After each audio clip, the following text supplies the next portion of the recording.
So there is a story from not so long ago about a queen, actually, who wanted to have a painting of peace. She wanted a painting of peace so much that she offered a prize, a reward, for anyone who could come up with a painting of peace. And so all of the artists created these beautiful depictions of what they thought peace was, and they were beautiful, they were stunning. And finally, after looking through all of these beautiful paintings, the queen whittled it down to 2 paintings. The first was an image of a pristine, majestic, magnificent lake, and in the reflection was a mountain range that had sun streaming through in a perfect blue sky with greenery in all the right places and the shades, and the colors were magnificent. It was truly a masterpiece. And there was a second painting. This painting was also of mountains, but they were bare and they were rugged. And the sky wasn't blue. The sky was dark gray, and it had rain pouring down and angry lightning flashing. And on the side of this rugged, rough mountain was a horrifying-looking, terrifying-looking waterfall crashing down. It was the farthest thing from a picture, a painting of peace. And when the queen saw this painting, she leaned in. She leaned in, and she discovered within the painting, behind the waterfall, was a tiny bit of greenery growing out of a branch. It almost looked like a shrub, and the branch seemed to be growing out of a rock. And inside this greenery, inside the shrubbery, was an even smaller bird's nest. And there was a bird, a mama bird, serenely sitting in the nest, protected and protecting her young amidst all of the turmoil. And the queen said, "That's the painting." And all of her advisors said, "What are you talking about? That's not a painting of peace." And she said, Oh, yes, it is. Peace is not always a beautiful place. Peace is a nest we build within our hearts in the midst of the storm. One of the things that struck me so much about this story was that the bird built her nest. Hence, peace building.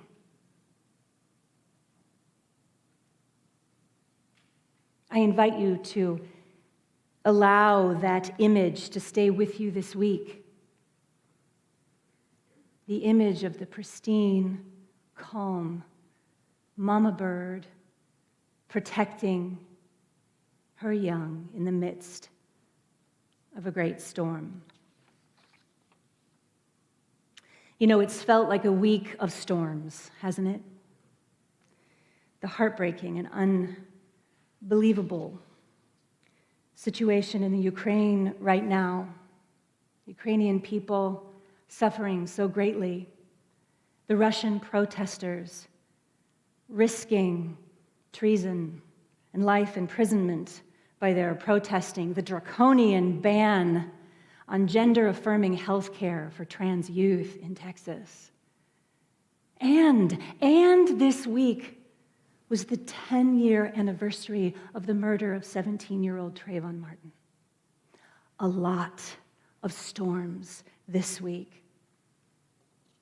But like the mama bird, together today, we are going to build a nest of peace, not only for ourselves, but for each other.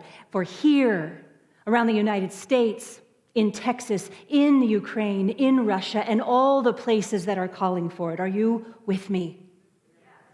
Are you with me? Yes. There we are. The psalmist wrote, "God stilled the storm, calmed the waves, and hushed the hurricane winds to only a whisper." God stilled the storm, calmed the waves, and hushed the hurricane winds only to a whisper. This ancient wisdom reminds us that in the depths of the storm, God, spirit, love, source, quantum consciousness, whatever word you want to choose, whatever word that works for you, is always within us, working on our behalf to calm the storm, if we allow it. The title of my talk today is Leaning In. The image one might have of leaning in is often to find something, like the queen in the story, leaning in to find the bird, to find the place of peace within the storm. Or often we lean in sometimes so that we can hear something, maybe a whisper. God stilled the storm, calmed the waves, and hushed the hurricane winds to only a whisper. How do we lean into this? How do we lean into all that is happening right now? How do we lean into peace during a time of war? We lean into it, my friends, by remembering in our next breath, God or spirit or love is at work calming the storm within us, reminding us that peace lives and breathes and has its being through us if we are open to it. The peace that I am talking about today is not a small thing. Peace is often thought of, usually as like a goal, something to achieve. But peace is not an object. Peace is not a goal that can be obtained. Peace is not a place or a thing or a noun. When we think of peace as a noun or as an adjective describing a fleeting moment, we miss the totality of the gift of it.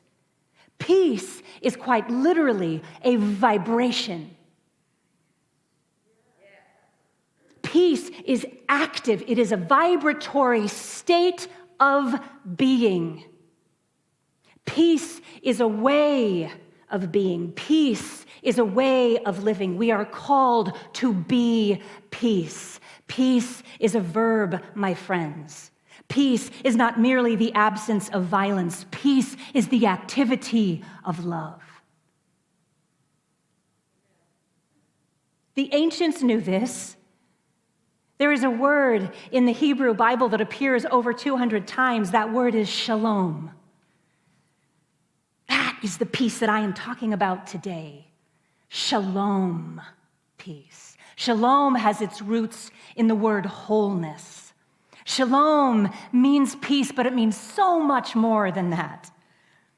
Shalom, all that it encompasses, it means harmony and completeness and prosperity and welfare for all and tranquility and equanimity. Writer and pastor Oshita Moore, whose work I introduced to you last week, has spent a lot of time with this idea of shalom. She explains that shalom is not a false peace, like the, quote, grudging quiet that exists after two kids have stopped fighting and the adults have extracted muttered apologies.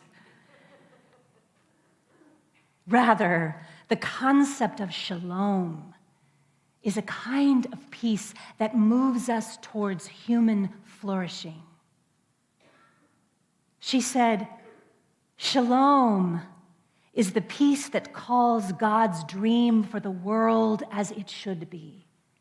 When we live into shalom, we are creating goodness all around us. Shalom, my friends, is the activity of peace. Shalom is the activity of love. Shalom is the fearless and relentless peace builder. In Hebrew, one says shalom as an initial greeting, but also one says shalom as a form of farewell. This is common in Israel. So if you think about it, daily people in Israel are wishing the comprehensive expression of wholeness and all that it is to each other as they say hello and goodbye, and not only to the people that they agree with. to everyone. Can you imagine in this country if we wished shalom in our hello and in our goodbye to everyone, including those that we disagree with, those that we may disagree with politically? Can you imagine the peace that would begin? To practice shalom is to practice peace building. And we're going to lean into shalom here in a moment, but before we do that, I have to name something that is very, very important.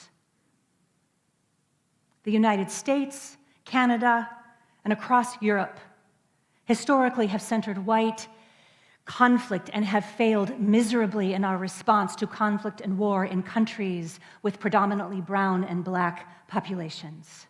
We can do much better. We must do much better. We will do much better. Yes. Yes. Yes. Yes. Yes. Yes.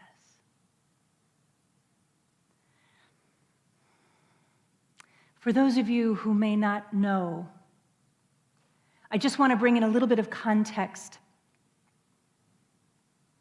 about the situation in Ukraine. But before I do that, I want to let you know, for those of you who also may not know this, that we have a sister New Thought community in Ukraine.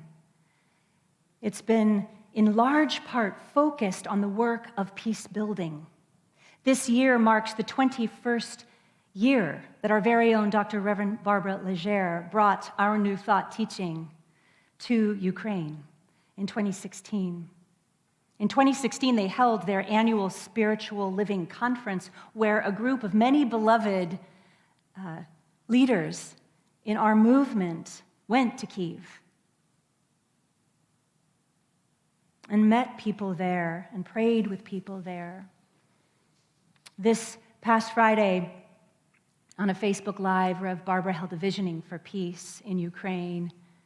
Some of you know Gary Lynn Floyd and Jamie Lula, musicians in our movement, and they were there supporting this visioning with their music. It was beautiful. And Reverend Barbara said, if we do not have a heart of peace, we can't get to love.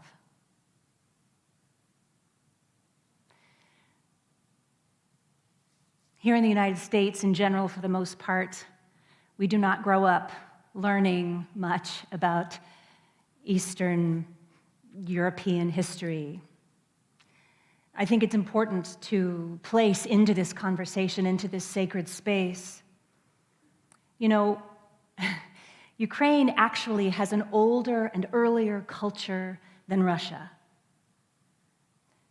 Long, long, long ago, Ukraine had its own customs and language and cosmology, but it was brutally conquered by what later became Russia. And like every totalitarian regime to take away their land and conquer them, they made it forbidden for Ukrainians to practice their customs, to speak their own language, to have any kind of representation in government, or to be educated. It was completely banned. Like so many underrepresented classes of people around the world right now suffering under the hands of brutalizing exploiters, Ukrainian identity was denied by their oppressors.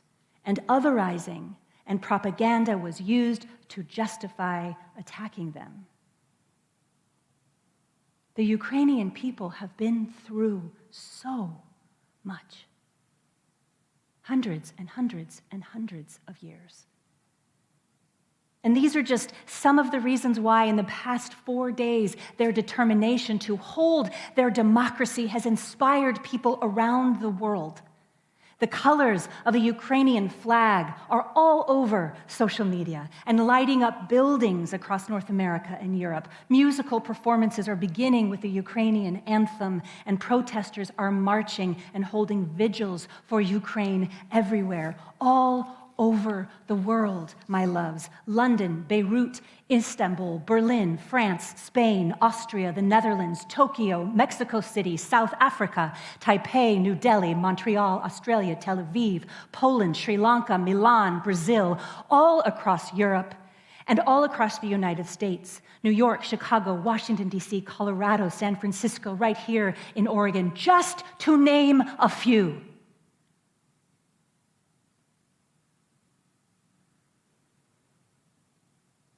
Peace. Peace. Peace is what we are here on the planet to build. All of us, every one of us. You know, the country of Ukraine has a population of over 40 million people. That is more by several million than the entire population of Canada. This is impacting our world in a huge way, and we, my friends, have an opportunity to lean in together with our siblings all over this planet for a more expansive shalom, for the shalom in our hearts that builds lasting peace. And in doing this, each one of us is building a nest of peace for shalom for everyone. As I mentioned earlier, peace is the activity of love. So what I would like to do together this morning, I would like to bring us together in community here, wherever you are watching from or listening from, for a time to practice the activity of love, the activity of shalom, to support the Ukrainian people. Are you with me? All right. So, if you are listening to this in your car, please pull over. Science has proven what the ancients knew for millennia. Every action has a reaction. Every ripple of energy is felt in some way. We are all connected. On the seen and on the unseen sides of life, there is no separation. How could there be? The practice that I'm going to lead you in today was inspired by something that Reverend Barbara taught on Friday. And so let us together all lean in, beginning by closing your eyes or casting them downward and just taking an easy, deep breath.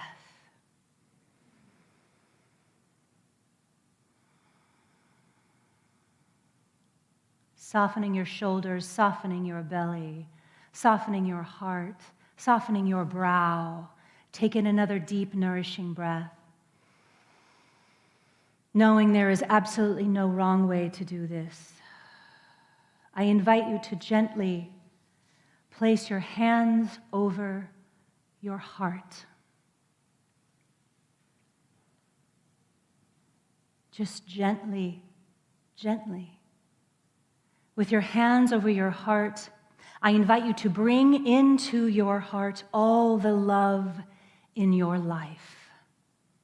Bring this into your awareness. Allow this to be magnified in your heart space. The people, the children, maybe grandchildren for some of you, pets, your fur babies if you have them. Bring all of them into the safety of your heart. Allow them to fill up your heart space, this place of love at the center of each one of us, this place where love lives. Allow this to be magnified within you. See these people you love. Feel them. Feel them in your heart space.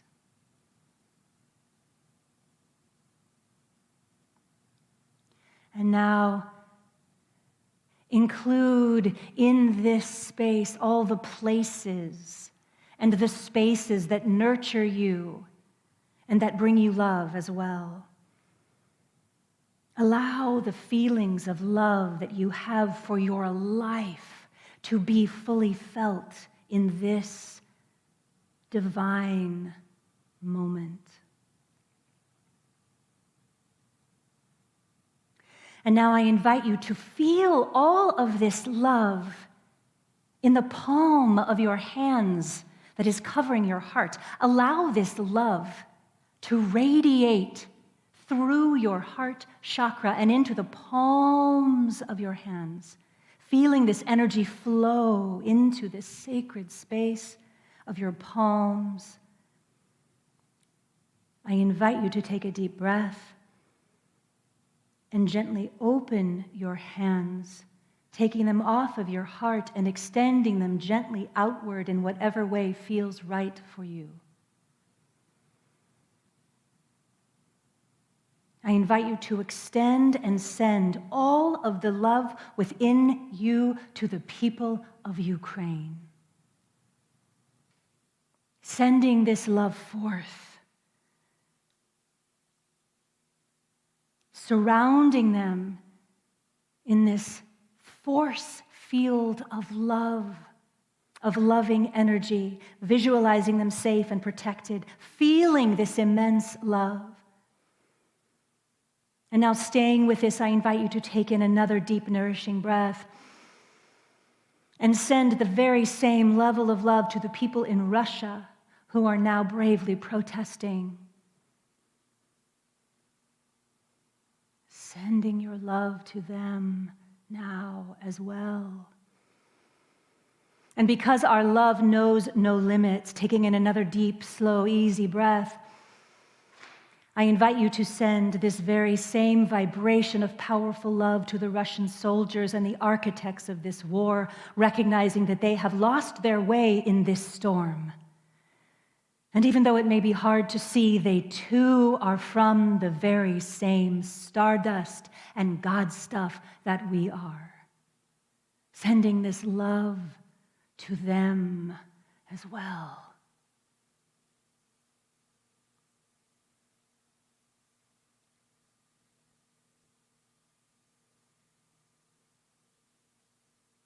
Knowing that the healing power of love is the strongest force on earth. Finally, I invite you now to allow your love to fill any place in the world where there is pain, any place in the world that is impacted by violence, any place that is hurting.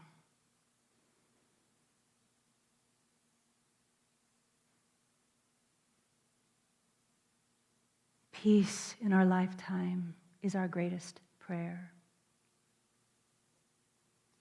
Peace in our lifetime is our birthright. Peace in our lifetime is being activated all over the world in this God moment. Peace in our lifetime is at hand. Breathing this in.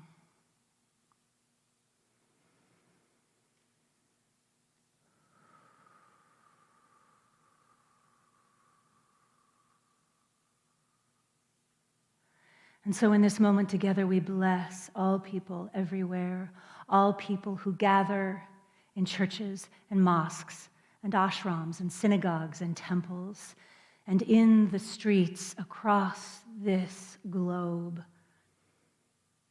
In the name of peace, in the name of shalom, in the name of love,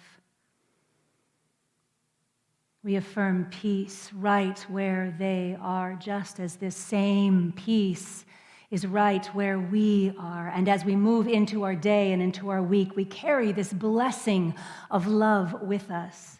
We shine our light into the dark places. We lean into a place of peace that passeth all understanding. We show up this way. We respond this way. We be this way. We continue to build our nest and to live in love.